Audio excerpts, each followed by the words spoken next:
Hi, my name is Shane, and I am here for the first time ever to talk about a movie. That's right. Today, we are reviewing Return to Silent Hill.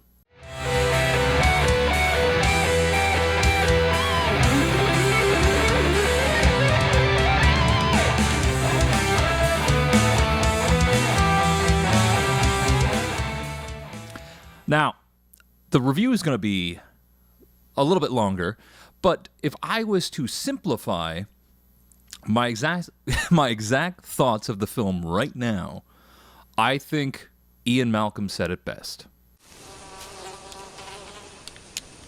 That is one big pile of shit.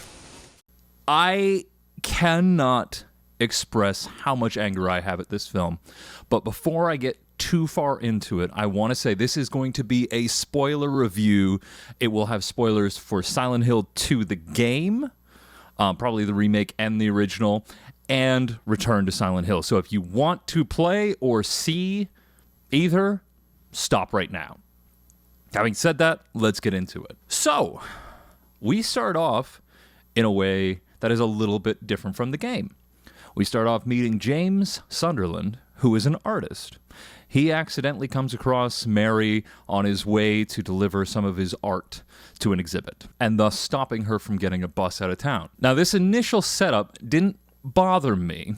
It's fine. Like, it added a little bit that I didn't think needed to be there with the first meeting of James and Mary. And I think it would have just been fine to start 10 minutes later when he first hops out of his car and goes into the bathroom just on the outskirts of Silent Hill, like in the game. But regardless, that beginning part was fine. It is the abuse of flashbacks that are randomly popped in and break up the flow of the plot. And I use that word very loosely, plot. So, the first weird change. Well, one, James is kind of a dick right from the get-go. I don't really feel invested in him because I'm kind of like, he's a bit of a asshole. But then, as a part of the setup, we're getting random AA calls. Now, within the Silent Hill universe, and even in the movie universe, cell phones and electronic devices within Silent Hill don't really work and don't call to the outside world. Not so here. He gets called from her multiple times within the course of the film, which is bizarre. But I'll push that aside. So let's talk about some positives. And these will be very quick because there are not many.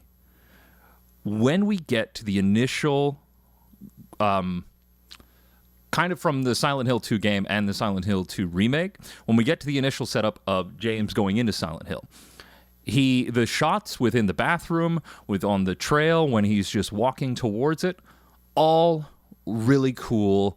The shots were very much taken from the game, and I love that. The sound of Akira, as always, just perfection. His music is phenomenal. I'm not taking anything away from his contribution to this film. But my God, does it go off rails from there. So we've already talked about the AA calls, which I find to be weirdly intrusive and break the flow of the plot. But then we get to, he's walked a little down the path to Silent Hill, and he hits a church. And that's when we get our first flashback, which is just peppering in little meetings with Mary and their relationship. This first one didn't bother me that much, but in my head I was just like, I had read a review where they said that there was flashbacks that randomly popped in, and holy crap, they are peppered throughout the entire goddamn thing. Just randomly breaking the flow of the plot every single time. So then we get our first introduction to Angela. Oh. So already a bad setup to Angela because she is not at all the same character. I'm going to get to that a little bit later, but Angela feels very off right from the get-go, where she just feels like a distinctly film version of her, which she is. And it's so off-putting. Like, from her look to her actions just from the get-go, it feels very off. And she does a little bit of dialogue with James in terms of like him going towards Silent Hill, but she says something along the lines of like, if you don't find who you're looking for, you can come back for me. And it's very weird. It's not very Angela-like. Angela does do that a little bit later in the game, but like not this early, because she's looking for her mother in the game. Anyways, one of the things that was in the trailers and bothered me is, and I'm going to backtrack a tiny bit, James gets the letter from Mary. The letter isn't read the same way, because in this version, James doesn't know she's dead. Yeah, that is so dumb. The whole... Oh, see, this is where I'm starting to get frustrated. I'm trying to find the words. So the setup for the game, James knows Mary's dead. He gets a letter from her, from his perspective anyways, 2 years later, after she's died of a disease, which starts a mystery. Is Mary in this town? She can't possibly be in this town. But because he is so intent on seeing it through, he perseveres. In this version, he doesn't know she's dead, which explains a little bit of the grief and everything, because it's now recontextualized as like a lost relationship. Because in this, it's not his wife, it's his girlfriend. Again, I don't like that, but I can let it go. So anyways, then we start getting into the weird ideas within this. So once again, there's snow within the town, which wasn't in Silent Hill 2. Once again, it's presented as ash. Instead of it being the town on fire, it was the fire that spread through this town and got into the woods and everything and burned down a bunch of things. I don't necessarily like that. I think it was fine to just have it be a foggy town, which, I mean, it wasn't even that, like, there was fog, but it wasn't really that foggy in the movie. And then the setup for the first lying figure, which we'll come to the enemy design and everything. I think within the context of the film, like the lying figures and some of the monsters looked okay. The CG was a little bit wonky in certain spots, and there's also certain instances where they do the Mad Max quick frames, like they speed up the action, and I thought that looked really off, but whatever. But the setup into the town, you see the first lying figure, there's a guy, he comes across who gets killed by it, melted by the acid, and then it does the first siren, and the town turns into the nightmare landscape, which looked odd. I won't lie.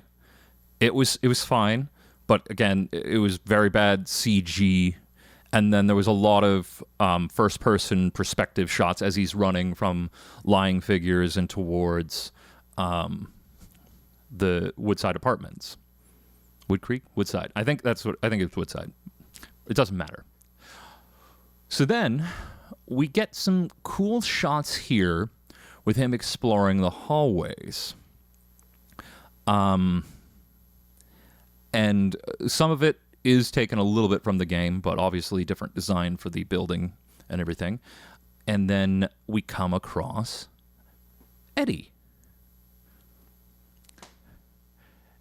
And this is a side character from the game who mattered. And it is other than Angela, one of the first major changes to characters. Because Eddie is from the town. And he says that the town got diseased, and he just happens to be the last man standing. Don't get too attached to Eddie at all, because one, there's no real characterization of him. He's just an asshole. And two, he's in the film for one scene. pretty much one scene. He does the bathroom scene where he throws up, which, again, in that scenario, it's just because of sickness, not because of what he has done, which... So, again, terrible. And then we go down the hallway, and we see Laura, who is also portrayed in such a weird way. And I feel so bad for the actress that played this character because it's the same one from the Silent Hill 2 remake, but because they recontextualize like the role, it feels like a completely different character. Because unlike Laura from the game, this Laura sees everything that's wrong in the game world. Or sorry, in Silent Hill, in the game world. In Silent Hill, she sees all the monsters. She sees all these things, and she's hiding. Anyways, so James gets a random headache, and here comes Mr. Pyramid Head. The problem I have here is of all of the monsters that you recontextualize and reframe, this one pissed me off the most because of what Pyramid Head is supposed to represent. And the best way I can say it, it's like if somebody said, Silent Hill 2 is great, but let's get rid of all that ambiguity, let's get rid of the nuance, and let's get rid of the story. That's what this feels like, because Pyramid Head feels so weird. He's hyper-aggressive right from the get-go. He tries to barge the bars to get at James. In the game, he doesn't do that. He just stands behind the bars and looks at him, because he knows he'll get him at some point. I get, because it's a film, you kind of gotta do some of this stuff, but he's like going like a movie monster, and I don't like that. But Eddie just randomly punches James a few times and then runs off, and then he's gone. He's gone from the film. There was no point in him being in the film. You could have cut his role altogether, and it wouldn't have made any difference. But then Pyramid Head slamming against the bars, trying to get through. James runs down a corridor, and we come across what I initially thought was going to be the mannequin. It's not one of the mannequins. It's a random spider creature that looks awful, like horrible CG. And that was probably the first real point in the movie that I actually got actively like annoyed. Up until then, I was kind of like, I'm trying to give certain things a pass, but this was the first thing that actually annoyed me because it was bad CG. It then pursues James into the room within the Silent Hill 2 game where James first stumbles upon Pyramid Head, where he is, from the developer standpoint, the Pyramid Head is disposing of the mannequin. Based off of what everybody else thinks, it's kind of a sexual thing that happens here. But in the film, Pyramid Head just comes in while this spider creature is looking for James, who hides in the closet. And they just get into a little skirmish where Pyramid Head puts down his knife and beats it to death, which is dumb. And then that's when it does the dragging over. But again, James doesn't have a gun, so it's reframed as movie monster barges through the closet and comes after him, and then they both get a headache. Not subtle at all, and Pyramid Head disappears, and James is alone in the Woodside Apartments. So that annoyed me because, again, maybe somebody who isn't familiar with Silent Hill 2 wouldn't pick up on what was being laid down there. But for me, who has and has a lot of familiarity with the franchise, that annoyed the hell out of me. I was just like, what the hell are you doing? Like, I get you can't have boss battles and all that in a film. You have to frame it in a certain way, but this was dumb. So anyways, then we get a little bit of a loving shot from Silent Hill 2, where James comes out of the apartment buildings and stumbles across Laura. Again, Laura feels really weird, like so bizarre. And she runs away. James pursues her, but randomly, Maria's like following after, which is bizarre. And then, so James loses Laura in the park and comes, and Maria stumbles across him and is just like, I've been watching you. And it's so dumb because they don't address then that James is like, you look like my wife. Like 100% you look like my wife. They don't touch that at all. She's just like, yeah, I guess we'll stick together. Like, there's none of the context within the game. Like, she's just there, which I hated. It was just so bizarre. And I can't blame the actors. Like, whoever wrote this, like, did you not look at the game and go, like, maybe we should adapt a similar script? You don't have to do it verbatim, but, like, this was just bizarre. It's like two people who had never had a conversation before. And then they walk a little bit, and then there's another flashback. And this is the weird one. So I had not touched on this yet. But they have... oh, my God. So they have committed character assassination on Mary. Mary is in Silent Hill because... surprise, surprise, she's a part of a cult that her father was the leader of. And he abused her and did all this, and they now, like, give her some weird thing. She starts bleeding everywhere, and the cultists drink up the fucking blood. I believe within games or films, if you have a scene that, you know, people take away later and they can pour over it and go like, oh, it's alluding to this, it's alluding to that. I walked away from that and I was just like, this is so fucking stupid. And there's no resolve to it. There is no resolution to the cult plotline that they infused into this film. It's just there. Anyways, so we get a little further. We go into Brookhaven Hospital, which again, lovingly decorated and everything. It's cool. But then it just kind of rushes through some stuff. It rushes through the hospital. It says like, oh, Mary was here. And that's when there's the reveal of, and it's not James who does it, by the way. It's Maria saying, oh, I know that I look like your wife. The fuck? She's just like, it was based on the looks you were giving me. And it's just like, I'm sorry. When he, and maybe it's because something was cut, but when he looked at her, he just looked like confused that she was there. Not a look of, oh, she looked like my wife. Like, are you fucking kidding me?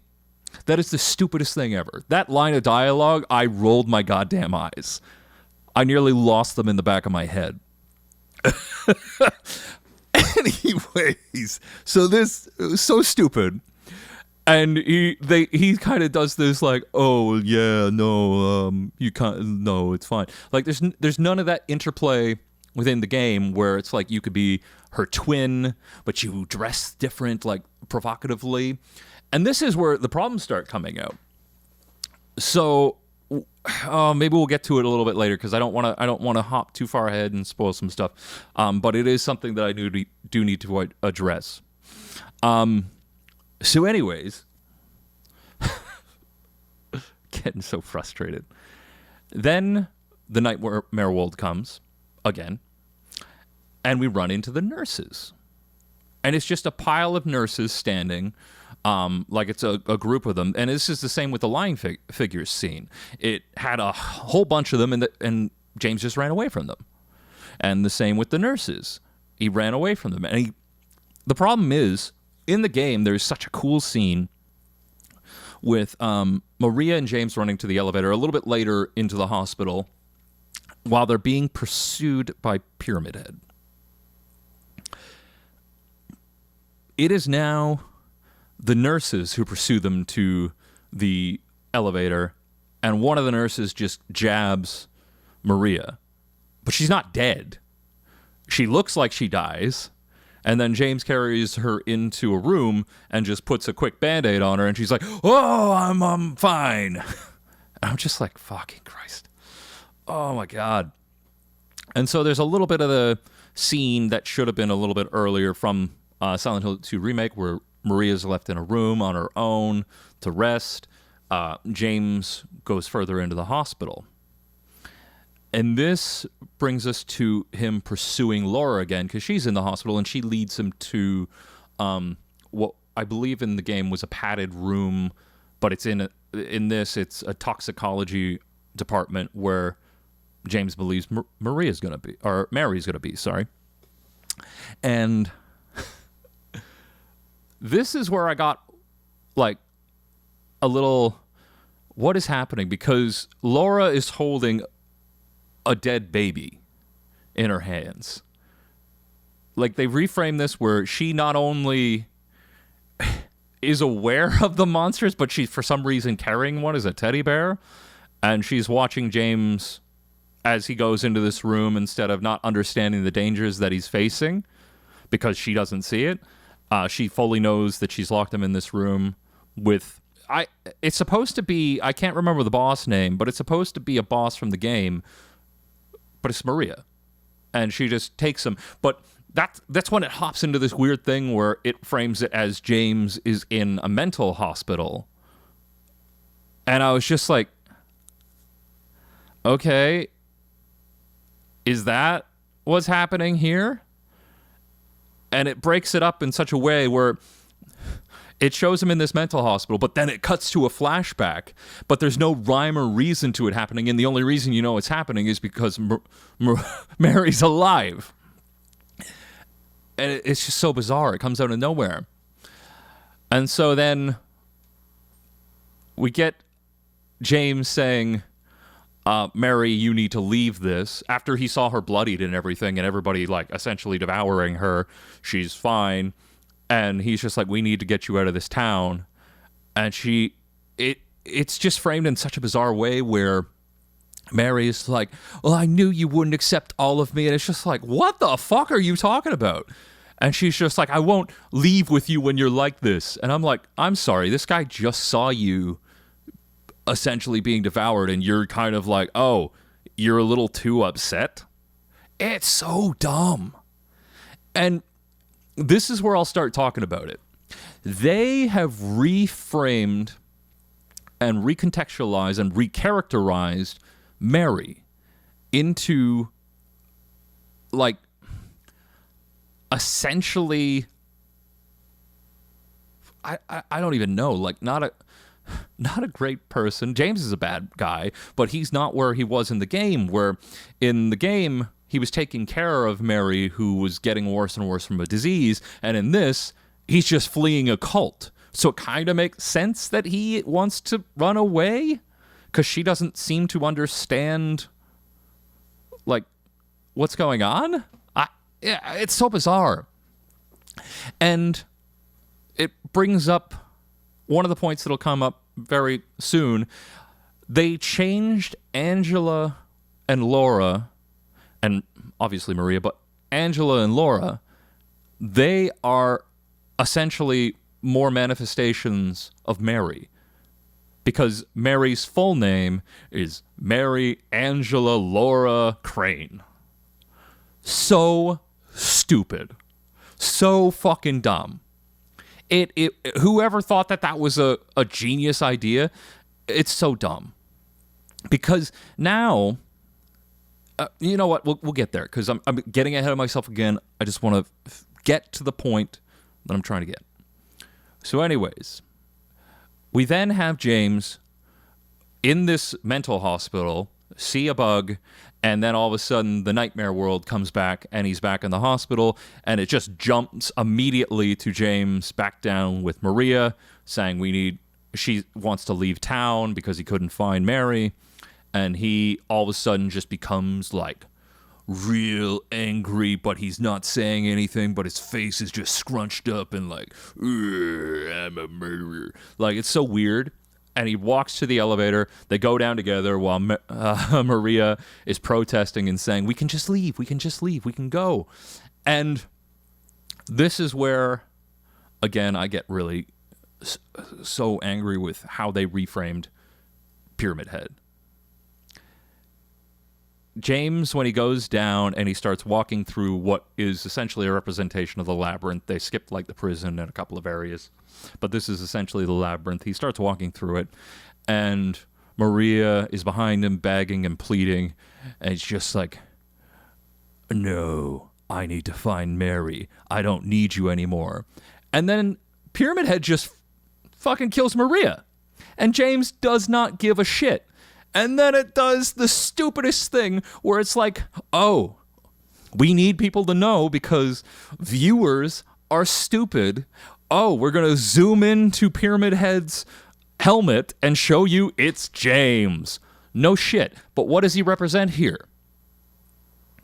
In the games, Pyramid Head represented a torturer of James. He wasn't necessarily James himself, but he was made to torture James over and over, so that's why he killed Maria over and over again, to punish James. And then when James finally doesn't need that punishment anymore because he's finally accepting what he's done, Pyramid Head kills itself. But in this scenario, what the fuck is Pyramid Head?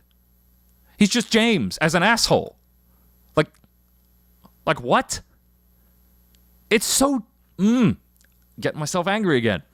So anyways, James walks his way up the path to the top of the hospital.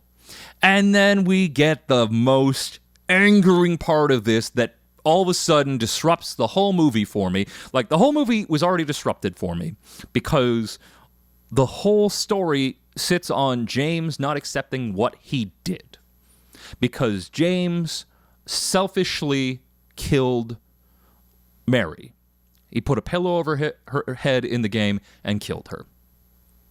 And so him acknowledging that she died 2 years ago from the disease, and it, like, his concept of time completely out the window, and like, he knows she's dead, but holds on to this idea that she might be alive. But his guilt slowly starts to eat at him because he has to start facing what he's done. In this, Mary all of a sudden is dying. Again, no mention of the cult anymore. She's just dying of a disease. And she asks James to kill her because of what her father did. So I'm also going to step back a little bit. Because Mary is also Angela, the things that happen in the game with Angela and her father are now put onto Mary. So Mary, in this scenario, it's kind of alluded to that she was sexually assaulted because you see a brief glimpse of Abstract Daddy. And again, in that scenario, they went over the top of the design because in the game, it's a little bit subtle. It's just two humps on what looks like a bed, whereas this one went explicit with her face there, and it was so bad. And James says he forgives her, and Abstract Daddy's gone. But because she is now the Angela, and she's at the, like, on her deathbed, she's just like, I need to be put out because there's a little bit of her dad in her. And I'm just like, what? This is so dumb. This is so stupid. Like, the game was... I don't want to say it's subtle because it does address this, but it fixates on this idea that Angela took her vengeance, but she still is suffering from this, and she's seeing Silent Hill a completely different way, as on fire. In this, James is asked to kill Mary because of all the things that has happened to her in her life. So the guilt he feels is even misplaced because it was something she asked. Whereas in the game, it's kind of beautiful because he did it because in his mind, he wanted his life back. And it was a selfish act, and that's why the guilt ate away at him for years. And then he gets his closure with Mary in that she couldn't ask that of him. And James is like trying to put everything on him and say like, no, I hated you. And she's just like, if you hated me, why have you been carrying this guilt? Why have you been so grieved? Like, why are you crying? Why is this still so important to you? And it is because he loved her and couldn't see her in pain anymore. But he's been recontextualizing it for years as just a way to hate on himself. Whereas this, it just makes no fucking sense. And then we get a quick glimpse of the In the Water ending. And then all of a sudden, we get shot back in time to where James initially met Mary, and he can change the event. And yeah, that I'm trying. Let me see what I wrote down. I wrote down a few things after the film, just as notes to myself. What did I say? Return to Silent Hill is what happens if you remove all ambiguity, nuance, and story from Silent Hill 2. It puts changes into the origins of multiple characters in worse ways. It needlessly adds backstory, adds random flashbacks that disrupt any sort of pacing, and worst of all, it betrays a magnificent finale and removes much of the reason for James to be there in the first place. Yeah, so I think I hit all my points. Whew. Okay, I feel a little bit better now. But yeah, if you were thinking of seeing this movie, just play the game. I wanted to give Christoph Gans a chance because I didn't hate the original Silent Hill. I understood that Silent Hill 1 as a game, its story is a little bit convoluted. It is a little bit wacky and out there, so adapting it would be hard. This one, it should have just been like home run. There is no way to mess it up. Or so I thought. Apparently, if you... I can't even continue that sentence. I am just so disappointed and angry. And I'm angry because you take a property that has such potential and you just throw a hollow, soulless cash grab because it has name and brand recognition. It's the same thing they've been doing with Resident Evil for years. I'm hoping that Zach Gregor's Resident Evil will turn the tide on that. It's what they've been doing with most video games. We've only seen in the last couple of years decent video game adaptations and just relatively positive treatment of games in general. But with stuff like this, I just feel like it was one of two things. Studio intervention, which I don't think it was, to say the average audience is stupid and so we shouldn't make it subtle. We have to hit it on, like, drill it into them. But I think the much more accurate thing is that you had a director who, again, I don't want to shit on Christoph Gans, but he has had one successful film, Brotherhood of the Wolf. Every other film he has made hasn't been great. And I'm not trying to take it out on him. Like, I appreciate that he wanted to bring Silent Hill back, but this is two strikes, man, and I don't think he should get a third. He has proven that he thinks, or whoever he hired as a writer, knows better about a story that needs to be told with some subtlety and some nuance. And instead of doing any of that, he reframed it in the worst way possible.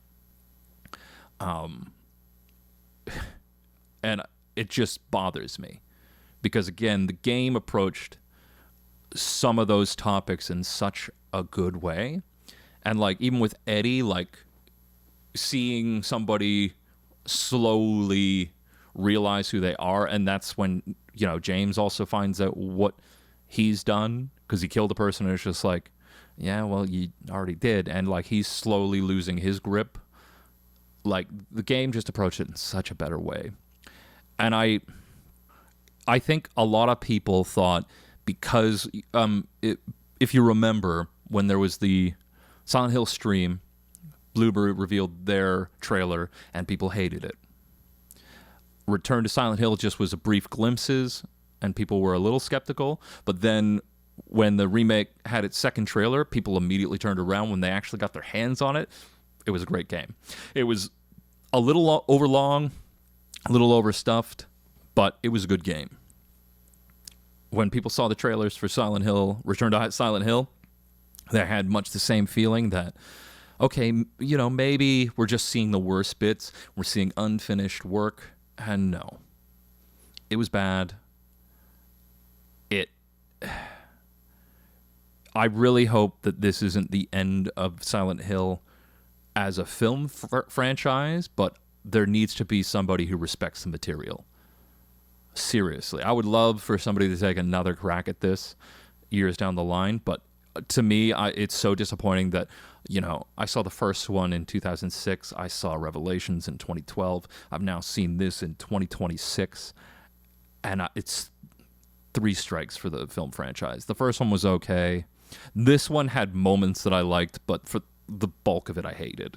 And Revelations was much the same. Anyways, I'm not going to keep going. I've just realized I've been talking for like 38 minutes.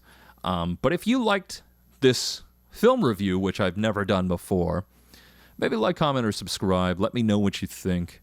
And maybe I'll do more. But I've only ever done game reviews at the very end of games. I've never done film reviews, so this is my first take.